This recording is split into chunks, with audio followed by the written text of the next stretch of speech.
Very good evening to all of you. Welcome to LearnX Nursing. This is Nikita here from the LearnX Nursing team. Today we will discuss about NORCET PYQ series number 26. Start करते हैं. Okay. Question number 1. The supporting. Okay, just give me 1 minute.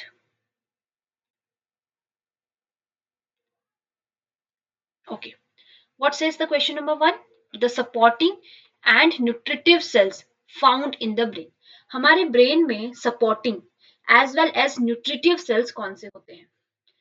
Oligodendrocytes, astrocytes. This is microglia. Okay. Microglia or the ependymal cells. So which are the cells which are supporting and nutritive cells and present or found in the brain? They are astrocytes. Option number B is correct here. ठीक है. And ये astrocytes जो होते हैं ये होते हैं star shaped. ठीक है. And these are the largest neuralgia. Neuroglia. ठीक है. देन ये क्या करते हैं? प्रोवाइड करते हैं nutrition. Which kind of nutrition?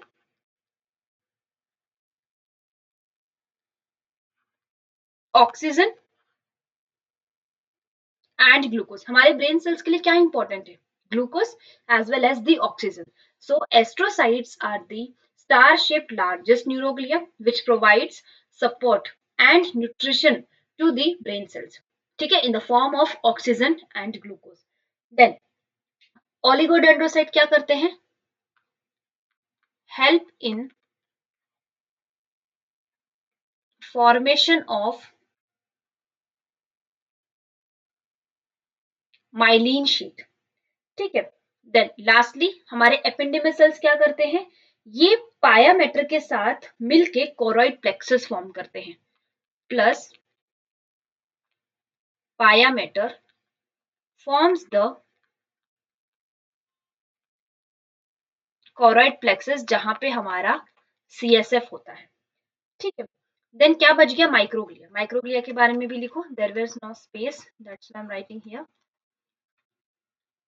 What does microglia? See microglia जो है ये हमारे स्मॉलेस्ट न्यूरोग्लिया सेल्स है. ठीक है. And they acts like macrophages. Clear? Again, I'm repeating. The supporting and nutritive cells found in the brain are astrocytes, which are the largest neuroglia, provide nutrition in the form of oxygen and glucose to the brain cells. Oligodendrocyte, what does they do? Help in formation of the myelin sheath.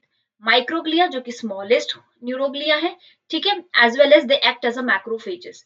Ependymal cells plus pia mater दोनों मिलके बनाते हैं choroid plexus जिसमें हमारा CSF होता है. Clear? Okay. Next question. All are the symptoms of Graves disease except. ठीक है. ग्रेव्स डिजीज मतलब किसकी बात कर रहे हैं हम? Hyperthyroidism.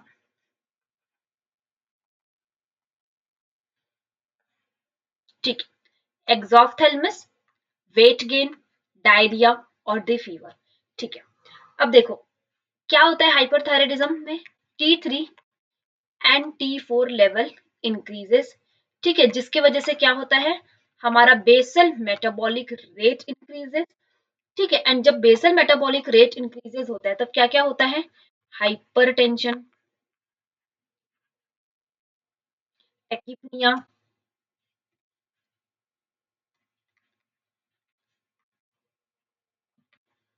Sleep tachycardia,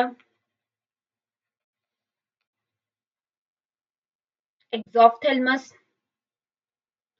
then diarrhoea,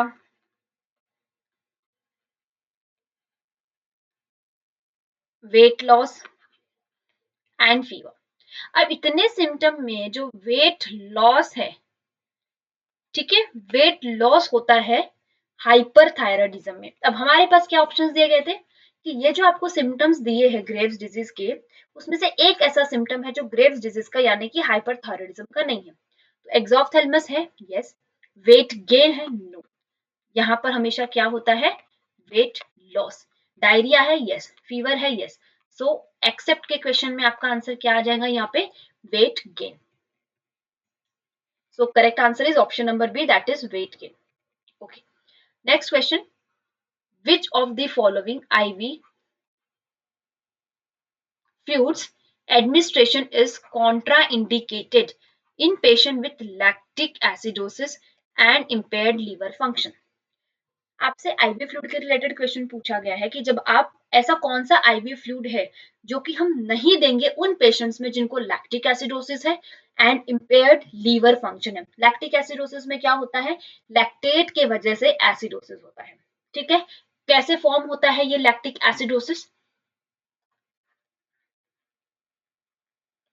N aerobic respiration यानी कि एब्सेंस ऑफ ऑक्सीजन में ग्लूकोज मेटाबॉलिज्म होता है। ठीक है, एंड जब ग्लूकोज मेटाबॉलिज्म एनारोबिक एस्पिरेशन में होता है तो क्या फॉर्म होता है हमारा, लैक्टिक एसिड। अब पेशेंट में क्या हो रहा है, लैक्टिक एसिडोसिस हो रहा है because of lactic acid, because anaerobic respiration की वजह से ग्लूकोज मेटाबॉलिज्म हो रहा है। ठीक है, सॉरी एनारोबिक रेस्पिरेशन मतलब कि without oxygen, absence of oxygen में ग्लूकोज मेटाबॉलिज्म हो रहा है जिसकी वजह से लैक्टिक एसिड फॉर्म हो रहा है। ये लैक्टिक एसिड कॉज करता है लैक्टिक एसिडोसिस। तो ऐसा कौन सा फ्लूइड है जो हम ऐसे पेशेंट्स को नहीं देंगे जिसमें लैक्टिक एसिडोसिस की कंडीशन है, नॉर्मल सलाइन नहीं दोगे, रिंगर लैक्टेट नहीं दोगे, मैनिटॉल नहीं दोगे, या फिर डेक्स्ट्रान नहीं दोगे। Yes, by the name itself it says Ringer lactate, because RL में क्या है, रिंगर लैक्टेट, लैक्टेट है ऑलरेडी, लैक्टिक पेशेंट को ऑलरेडी क्या हो रहा है, लैक्टिक एसिड बन गया है बॉडी में जिसके वजह से लैक्टिक एसिडोसिस की कंडीशन हो रही है। ठीक है, इसी में अगर हमने रिंगर लैक्टेट भी उसको ऊपर से और IV एडमिनिस्ट्रेशन कर दिया तो पेशेंट की कंडीशन जो है वो और ज्यादा सीवियर हो जाएगी। क्लियर, ठीक है। अगर सिर्फ एसिडोसिस है, not lactic acidosis, only acidosis, can we give RL, yes, only acidosis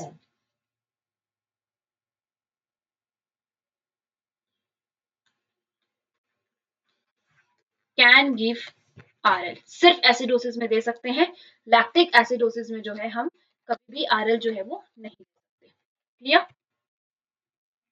okay, next question, all of the following statement are indicative of perfect latching except, आपको चार ऑप्शंस दिए हैं वो सभी इंडिकेट करते हैं परफेक्ट लैचिंग यानी कि परफेक्ट ब्रेस्ट फीडिंग के लैचिंग में, except one, baby mouth wide open, lower areola is more visible than the upper areola, baby chin with the mother breast, lower lip turn outwards. Yes, see कभी भी ना lower areola जो है वो ज्यादा visible नहीं होता, हमेशा मोर सॉरी अपर एरियोला जो है वो मोर विजिबल होता है। यहाँ पे आपका करेक्ट आंसर बनता है दिस ऑप्शन नंबर बी। ठीक है, अब लोअर लिप टर्न आउटवर्ड्स भी बोला जाता है या फिर एवर्टेड भी बोला जाता है। ठीक है, और ऐसे कौन से साइंस हैं अटैचमेंट के, yes, more of the areola and nipple is in the baby's mouth. ठीक है, more of areola and nipple is in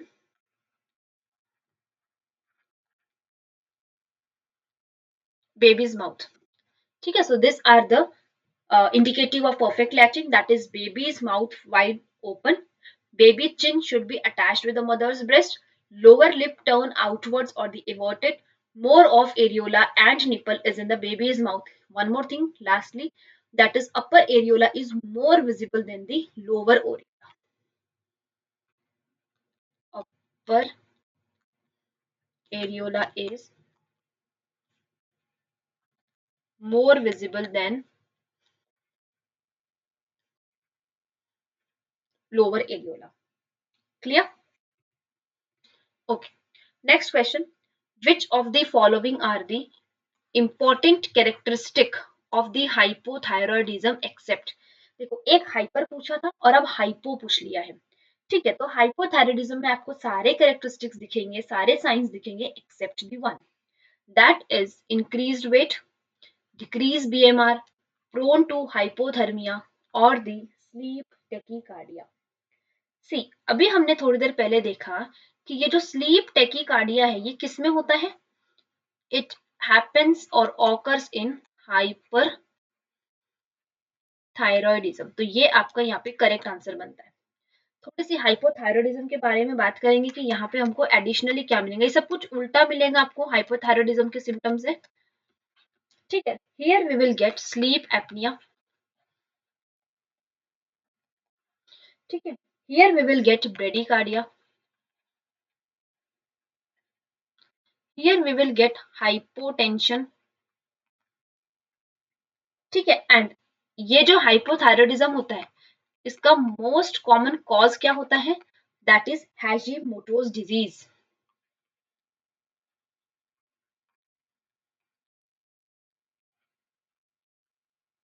Hashimoto's disease is the most common cause of the hypothyroidism. Clear? Okay. Next question. First phase of pulse polio immunization program was took place on. जो पहली phase थी pulse polio immunisation programme की वो कब की गई थी? 9 दिसंबर 1995 and 20 जन 1996, 7 दिसंबर 1996 एंड 18 जन 1997, 20 Jan 1996 and 9 December 1997, 20 December 1995 and 9 Jan 1996. सी, दो फेजेस थे। फर्स्ट फेज स्टार्ट हुई थी ऑन 9 दिसंबर 1995, ठीक है। सेकेंड फेज स्टार्ट हुई थी 20 जैन 1996, ठीक है। सो आपका आंसर यहाँ पर क्या बनता है? Option number A is your correct answer, that is first phase of pulse polio immunisation programme was took place on 9 December 1995 and 20 Jan 1996. Clear? Okay. क्या एम था? What was the aim of this immunization program? That is 100% vaccination up to less than 5 years of age children, यानी कि 5 साल के जितने भी बच्चे हैं उन्हें 100% they should be vaccinated. Clear? Okay. Next question. While collecting blood for the samples, you have spilled some on the floor. What would be the immediate next step? Simple से आपको पूछा गया है स्पिल मैनेजमेंट। आपने patient के sample collect कर रहे थे एंड जो ब्लड है वो स्पिल हो गया ऑन द फ्लोर, तो आपका इमीडिएट नेक्स्ट स्टेप क्या होगा? You will call the infection control team of the hospital, ICN को कॉल करोगे, मॉपिंग कर लोगे, कवर करोगे with 1% sodium hypochloride and clean कर लोगे with the absorbable material. Okay, साथ में बात करते हैं कि क्या सीक्वेंस होती है। सबसे पहले क्या करते हैं? Cover with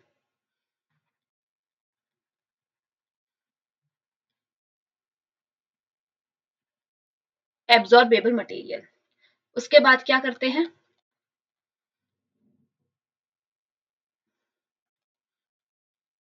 discard into yellow बिन, जो एब्जॉर्बेबल पेपर्स थे उन्हें, ठीक है। उसके बाद क्या किया? पोर 1%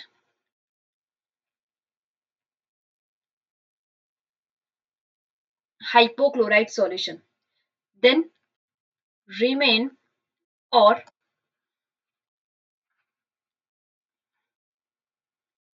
वेट फॉर 20 मिनट्स ताकि पूरी तरीके से वो ऑर्गेनिजम्स जो भी थे वो किल हो सके, ठीक है।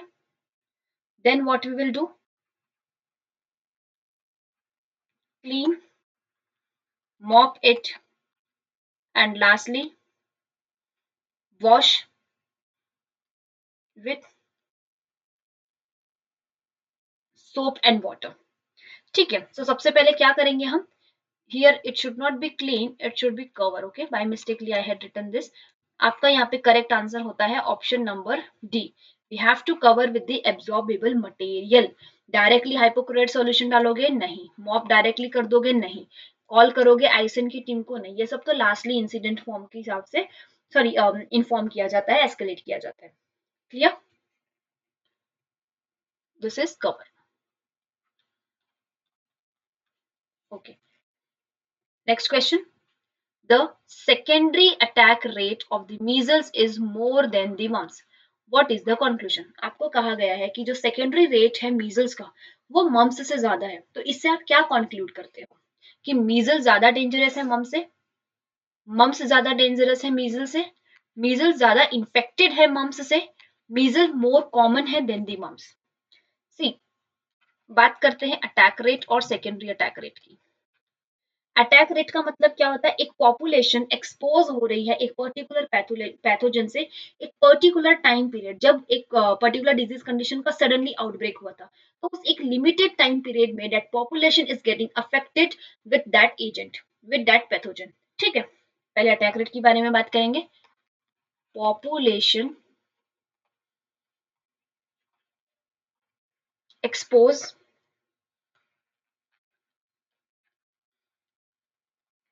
with pathogen for limited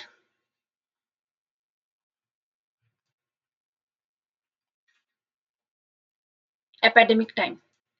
अब सेकेंड होता है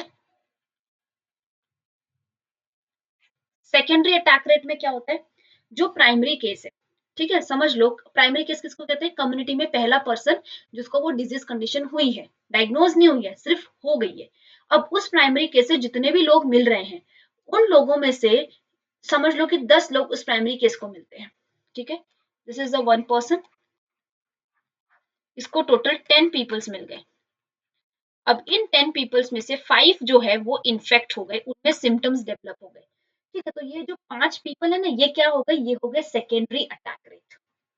समझ में आया? सेकेंडरी अटैक रेट मतलब क्या होता है? Number of exposure person who develop disease with in the incubation period after contact with the primary case. ठीक है, सो पहले सेकेंडरी अटैक रेट के बारे में लिख लो.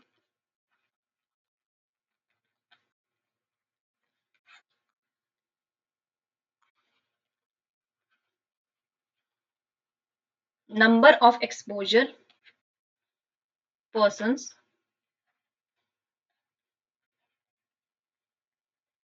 who develops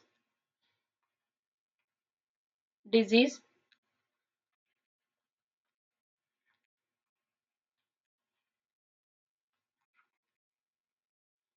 within incubation period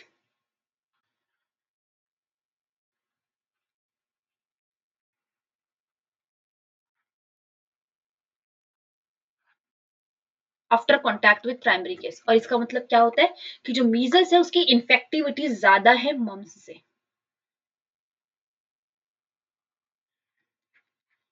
clear? Okay, next question. Which of the following statement about reservoir of an infection is not correct? ठीक है, कौन सा एक ऐसा है जो कि करेक्ट नहीं है? Okay, reservoir can transmit infection to a susceptible host. Yes. Reservoir and source of infection are synonymous. Okay. Non-living things can be reservoir. Yes. Reservoir can be an animal. Yes. Reservoir क्या होता है? एक animal हो गया, एक human हो गया, any object, any non living thing object. ठीक है, जिसमें एजेंट जो है वो सर्वाइव कर सके, लॉजमेंट कर सके, मल्टीप्लीकेशन कर सके और होस्ट में ट्रांसमिट हो सके. ठीक है, सो ये जो ऑप्शन नंबर बी है ना, reservoir and the source of infection are the synonymous. This are not a synonymous. ठीक है, reservoir is different, source of infection is different. Yes, reservoir can transmit infection to a susceptible host. Yes. Non-living things can be reservoir. Yes. Reservoir can be an animal. Yes. So correct answer क्या हो गया आपका यहाँ पे? Option number B. Clear? Okay. The last question. Which of the following is the most perfect type of cup on an endotracheal tube? ET tube के लिए सबसे best जो कफ है, टाइप ऑफ कफ है, वो कौन सा है? Low volume low pressure, high volume high pressure, लो volume high pressure, high volume low pressure. एक तो वॉल्यूम कम रहेगा और प्रेशर भी कम रहेगा.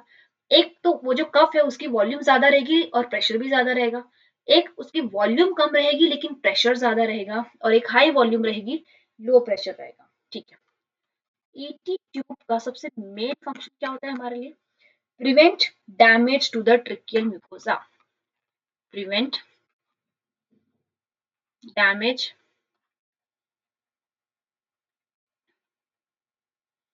To tracheal mucosa. ठीक है। So if pressure increases, there will damage to tracheal mucosa. ठीक है। सो ट्रेकियल म्यूकोसा को डैमेज नहीं होना चाहिए, इसके लिए हमको क्या करना है? प्रेशर कम रखना है। ठीक है। तो लो वॉल्यूम लो प्रेशर दोनों कम रखेंगे क्या? नहीं। हाई तो बिल्कुल नहीं आता, low volume high pressure no, we will get high volume and low pressure. यहाँ पे आपका करेक्ट आंसर हो जाएगा ऑप्शन नंबर बी। क्लियर है? Okay, so thank you so much. I hope this video will be helpful for you for the future and upcoming exams. Thank you.